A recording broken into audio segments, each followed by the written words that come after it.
اس وقت بلوچستان کا ذکر امریکہ سمیت چائنا جہاں پر بھی ہو ان کے وسائل کے خرید و فروخت کے اوپر ہو رہا ہے۔ اگر بلوچستان کا ذکر نہیں ہو رہا ہے تو اس چیز پر نہیں ہو رہا ہے کہ یہاں پہ کس حد تک سیاسی قدغن ہے، یہاں پہ عدالتیں کس طرح عسکری قوتیں کنٹرول کرتی ہیں۔ بلوچستان میں گزشتہ 75 سالوں سے سیاسی کارکنان کو ٹارگٹ کیا جا رہا ہے، عام عوام کو ٹارگٹ کیا جا رہا ہے۔ یہ المیہ نہیں تو اور کیا ہے کہ ایک صوبے کا وزیر اعلیٰ نوجوانوں کی فلاح و بہبود کی بات کرتا ہے اور اسی صوبے سے ایک ہی سال کے دوران 800 کے قریب نوجوانوں کو جبری گمشدہ کیا جاتا ہے، تقریباً 400 کے قریب لوگوں کو ماروائے عدالت قتل کیا جاتا ہے۔ بلوچ یکجہتی کمیٹی جو اپنی ابتدا سے آئین، قانون اور جمہوری جدوجہد کر رہی ہے وہ اب بھی اپنے جدوجہد کو جاری رکھے ہوئے ہیں۔ ہمارے 5 ساتھی گزشتہ 5 مہینے سے اسی آئین اور قانون اور اس عدالتوں کے درمیان انصاف کی جدوجہد کر رہے ہیں اور اسی دوران ہمارے دوسرے ساتھیوں کو جبری طور پر گمشدہ کیا جا رہا ہے۔ آج ہم سوال کرتے ہیں کہ پاکستان نے جس قانون کو ہتھیار بنا کر بلوچ نسل کشی کا اعلی کار بنایا ہوا ہے وہ قانون کہاں ہے؟ وہ قانون ہی بلوچ کی نسل کشی کے لیے بنایا گیا ہے۔ آج آپ دیکھیں کہ اس عدالت کے پاس، اس ریاست کے پاس ہمیں قید کرنے کے لیے کوئی عذر نہیں بچا ہے تو ہمیں تقریباً 2.5 ماہ کے عرصے سے ریمانڈ میں رکھا جا رہا ہے۔ ہم سمجھتے ہیں کہ یہ پریشانی اس ریاست کے لیے، اس کے اس جج کے لیے ہے جو 50 سالوں سے قانون پڑھنے کے بعد بھی اس فیصلے پر عمل کرتا ہے جو اسے واٹس ایپ پر کوئی فوجی کرنل بھیجتا ہے۔ یہ سماج گراوٹ کی طرف جا رہا ہے۔ 26ویں امینڈمنٹ کے بعد جو ایک جوڈیشری تھی جس پر عام عوام کا ایک بھروسہ تھا وہ بھروسہ مکمل طور پر ختم ہو چکا ہے۔ انہی عدالتوں میں پوچھتی ہوں کہ ہزاروں کی تعداد میں لاپتہ افراد کے کیسز چل رہے ہیں۔ یہی پولیس اسٹیشنز جو آج آ کر ریمانڈ کی طلب کر رہے ہیں، یہی پولیس اسٹیشنز پہ مائیں جا کر فریاد کرتے ہیں کہ ہمارے بیٹوں کو اٹھا کر لے گئے ایجنسی والے، آپ FIR درج کریں، مگر وہ FIR درج نہیں ہوتی ہیں۔ اگر FIR درج ہوتی ہے تو اس بلوچ پر ہوتا ہے جو صرف اور صرف اپنے حق کے لیے آواز اٹھاتا ہے، احتجاج کرتا ہے۔ ہم سمجھتے ہیں ایسے تمام FIRs ہر بلوچ بچے کے دل پر بھی درج ہے۔ وہ FIR جس پہ فیصلے بھی ہو چکے ہیں، وہ نفرتیں جس کے بیج آپ نے بوئے تھے وہ اب تناور درخت بن چکے ہیں۔ شاید ہماری سیاسی تحریک اس کا ایک ہی راستہ تھا کہ ہم بلوچستان میں جو انسانی حقوق کی پامالیاں ہو رہی ہے ان کی روک تھام کر سکے۔ اگر کوئی واقعی میں کوئی ہوش و حواس رکھنے والا کوئی بندہ ہے یا کوئی کرنل ہے یا کوئی تھنک ٹینک ہے تو وہ سمجھ سکے کہ یہاں پہ عام عوام یا بلوچوں کی نسل کشی جو جاری ہے اس طریقہ کار سے یہ نظام نہیں چلے گا۔ لیکن جس طرح اسما جہانگیر نے کہا تھا کہ یہ ڈفرز ہے اور ڈفرز جب کسی ریاست کو چلاتے ہیں تو اس کی شکل ایسی ہوتی ہے، جس طرح آج ہم دیکھ رہے ہیں کہ یہ ایک بگڑی ہوئی صورتحال ہے۔ ہم مطمئن ہیں اور اپنے عوام سے بھی یہ کہنا چاہتی ہوں کہ ہم جیسے سیاسی کریک ڈاؤن کہہ رہے ہیں ایسی چیزیں ہم نے بہت برداشت کی ہے۔ جس طرح 2 سپٹمبر کو ایک پیسفل اجتماع پر خودکش بمباور اٹیک کرتے ہیں، وہ بھی ہمیں پتا ہے کہ کون ہے، کس نے کروایا، کس نے ان معصوم لوگوں کی جانیں لی۔ یہ ہمارے شعور پر حملہ ہے، یہ ہمارے جو ہم نے گزشتہ 75 سالوں سے ہماری سیاسی جدوجہد ہے اس پر حملہ ہے، لیکن ہم رکیں گے نہیں۔ جس طرح احسان کی ماں اکیلے کوئٹہ پریس کلب میں بیٹھی رہی 30 دن تک، اس عورت کو طرح طرح کی دھمکیاں دی گئی، اس کے بچے کو ایک اسٹیشن ہاؤس آفیسر نے جو ہے نا تھپڑ مارا، اس کو ہراساں کیا، وہ اسٹیشن ہاؤس آفیسر جو شاید ہمارے ٹیکس سے اس کی پے مل رہی ہے۔ آج زائد کا والد گزشتہ 34 دنوں سے کراچی کے گرمی میں بیٹھا ہوا ہے، وہ بیمار ہے، اس کا ایک ہی کمانے والا بیٹا ہے جس کو اٹھا کر لے کر گئے۔ یا جس طرح تقریباً 50 دنوں سے بلوچ لاپتہ افراد کے لواحقین اسلام آباد میں دھرنا دے رہے ہیں، اور بے حسی کا مظاہرہ دیکھیں کہ ایک وزیر جا کر اپنے اسمبلی میں یہ کہتا ہے کہ ان کے کوئی سیاسی ایجنڈے ہیں۔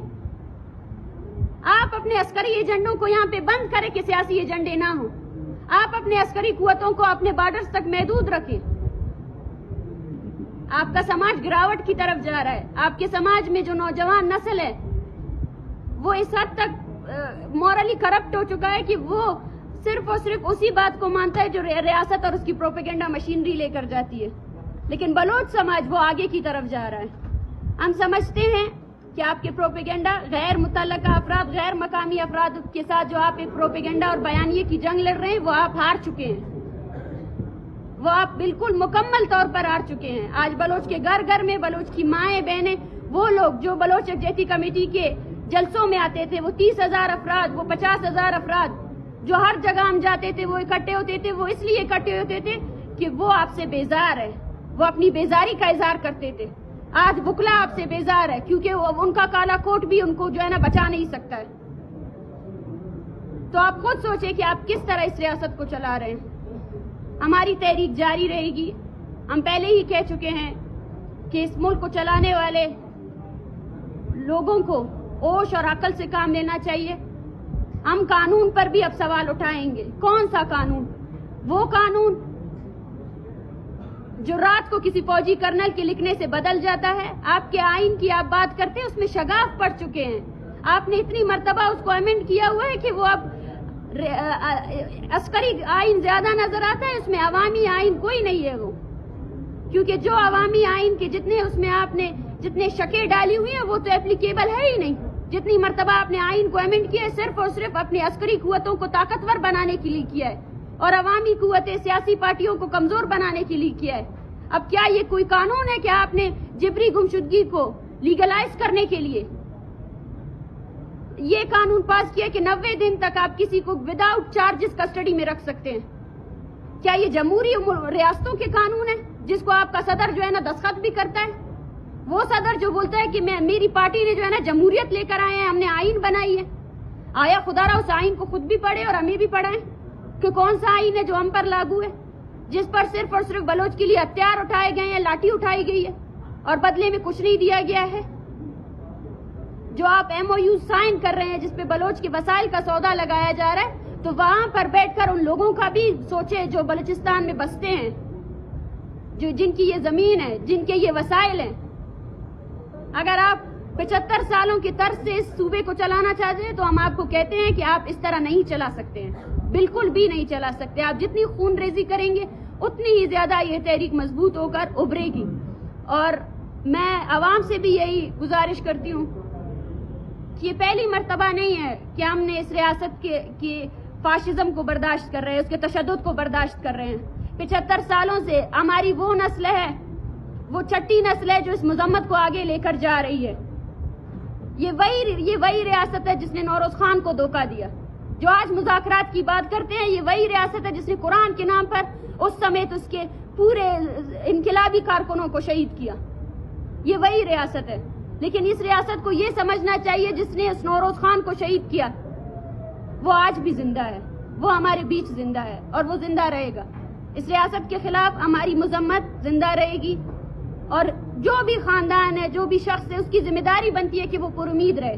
ہماری امید اس سسٹم سے نہیں ہے، اس سسٹم سے جڑے ہوئے لوگوں کی امیدیں نہیں ہیں. اس سے آج آپ دیکھیں سپریم کورٹ کے ججز اس سے جو ہے نا کس حد تک وہ اپنی ناراضگی کا اظہار کر رہے ہیں کیونکہ وہ اس سسٹم سے جڑے ہوئے لوگ ہیں. آج وہ پارلیمانی پارٹیز جنہوں نے اس سسٹم کو چلایا ہے ان کے ساتھ کیا رویہ اختیار کیا جا رہا ہے. ہماری امیدیں ہماری عام عوام سے ہے اور یہ وہ وقت ہے جب ہم سیاسی اختلافات کو ایک سائڈ کر کے جتنی بھی تنظیمیں ہیں، پارٹیاں ہیں، جتنے وکلا تنظیمیں ہیں، جتنے لیبر یونینز ہیں، وہ ان تمام اختلافات کو ایک سائڈ کر کے اپنے لیے، اپنے مستقبل کے لیے، اپنے آنے والے جنریشنز کے لیے ایک ساتھ ہو. جو کسان تنظیمیں ہیں، جس طرح ایگریکلچر لینڈ کو بلوچستان کے تباہ و برباد کیا گیا، گیس تو چھینی گئی، وسائل تو چھینا گیا، ابھی کھمبے بھی اکاڑ کر پنجاب لے گیا. کس لیے؟ تاکہ بلوچستان کا کسان، بلوچستان کا جو بزگر ہے وہ پائی کے لیے برداشت کرے، پائی کے لیے وہ محتاج ہو جائے. تو یہ تمام چیزیں بلوچستان میں ہو رہی ہیں. اس کے لیے ہمیں اپنی آنکھیں کھولنی پڑے گی. ہم اس چیز کا انتظار نہیں کر سکتے کہ انقلاب خود آ جائے. انقلاب کبھی خود نہیں آیا ہے. انقلاب کو زندہ قومیں لے کر آئی ہیں. وہ زندہ قومیں جنہوں نے قربانی دی ہے، جنہوں نے قربانی کی قیمت جانی ہے اور اس کی قیمت کو دے کر انقلاب لے کر آئے ہیں. تو ہمیں پر امید رہنا ہے. بلوچ عوام سے درخواست کرتی ہوں، ان ماؤں سے درخواست کرتی ہوں کہ آپ جتنے دن اسلام آباد میں رہیں آپ نے بلوچستان کو وہاں ریپرزینٹ کیا. آپ نے یہ ریپرزینٹ کیا کہ پنجاب کا رویہ بلوچستان کے ساتھ کیسا رہا ہے. یقین کیجئے آپ کی مذمت بلوچستان کی تاریخ میں ایک بہت روشن اور سنہرا باب ہوگا. اور جو ہم یہاں پہ جنگ لڑ رہے ہیں, جس طرح ججز جو ہے نا, جج محترم جو ہے نا, ہمارے وکیلوں کی بات سننے سے بھی انکاری ہے. جو فیصلہ ان کو سنایا جاتا ہے وہی آ کر وہی پوچھتے ہیں.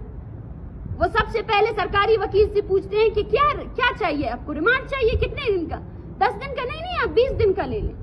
یہ رویہ ہے. آپ دیکھیں کہ کس طرح یہاں پہ قانون اور آئین کا مذاق اڑایا جا رہا ہے. لیکن اس کے باوجود ہم اسی مذمت کو آگے لے کر جائیں گے, اور ہم امید کرتے ہیں کہ ہماری عوام, ہماری قوم ہمیشہ ڈٹی رہے گی, اور جو لاپتہ افراد کے لواحقین ہیں اپنے لوگوں کے ساتھ کھڑے رہیں, اور اپنے سیاسی اختلافات کو ایک سائڈ کر کے آئیں اور منظم ہو کر اس سیاسی جدوجہد کو آگے لے کر جائیں. شکریہ.